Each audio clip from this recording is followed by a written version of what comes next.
শত চেষ্টা করেও ওজন কমছে না? ওজন কমানোর জন্য সব চেষ্টা করার পরেও যদি তা না কমে, তখন মন খারাপ হয়ে যাওয়া স্বাভাবিক। এতে ওজন কমানোর উৎসাহ কমতে শুরু করে। আপনি কি জানেন কেন শত চেষ্টার পরেও ওজন কমছে না? বিশেষজ্ঞরা বলছেন ভুল সময়ে ওজন পরীক্ষা করার কারণে এটি ঘটতে পারে। ১. সন্ধ্যার সময়। সন্ধ্যায় যদি কেউ তার ওজন পরীক্ষা করেন, তাহলে তা আরও বেশি হয়। সারা দিন ধরে খাবার খাওয়া এবং সন্ধ্যার নাস্তার পর এটা হয় যেহেতু, তাই বেশি দেখানোটা স্বাভাবিক। অতএব এই সময়ে কখনোই ওজন পরীক্ষা করা উচিত নয়। ২. ব্যায়ামের পর।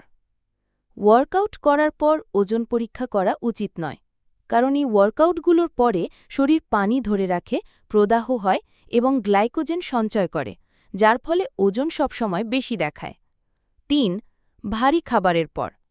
যদি আপনি আগের রাতে প্রচুর খাবার খেয়ে থাকেন, যার মধ্যে সাধারণ কার্বোহাইড্রেট এবং চিনি থাকে, তাহলে স্বাভাবিকভাবেই আপনার শরীরে প্রচুর জল থাকবে এবং আপনার ওজন বেশি দেখাবে।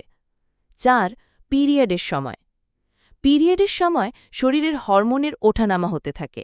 এছাড়া শরীর প্রচুর পরিমাণে পানি ধরে রাখে এবং ফোলাভাবও দেখা দেয়, তাই এই সময়ে ওজন সবসময় বেশি দেখায়। ৫. অতিরিক্ত চাপ বা ঘুমের অভাব। যদি আপনার মানসিক চাপের মাত্রা খুব বেশি থাকে, অথবা আপনি রাতে খুব দেরি করে ঘুমিয়ে থাকেন এবং পর্যাপ্ত ঘুম না হয়, তাহলে আপনার ওজন বাড়তে পারে। কখন ওজন মেপে দেখা উচিত? বিশেষজ্ঞরা বলছেন রাতে ৭ থেকে ৮ ঘন্টা গভীর ঘুমের পর, সকালে ঘুম থেকে উঠে বাথরুমে যাওয়ার পর খালি পেটে ওজন মেপে দেখা উচিত। এই সময়টাকে আপনার ওজন পরীক্ষা করার জন্য সেরা সময় হিসেবে বিবেচনা করা হয়।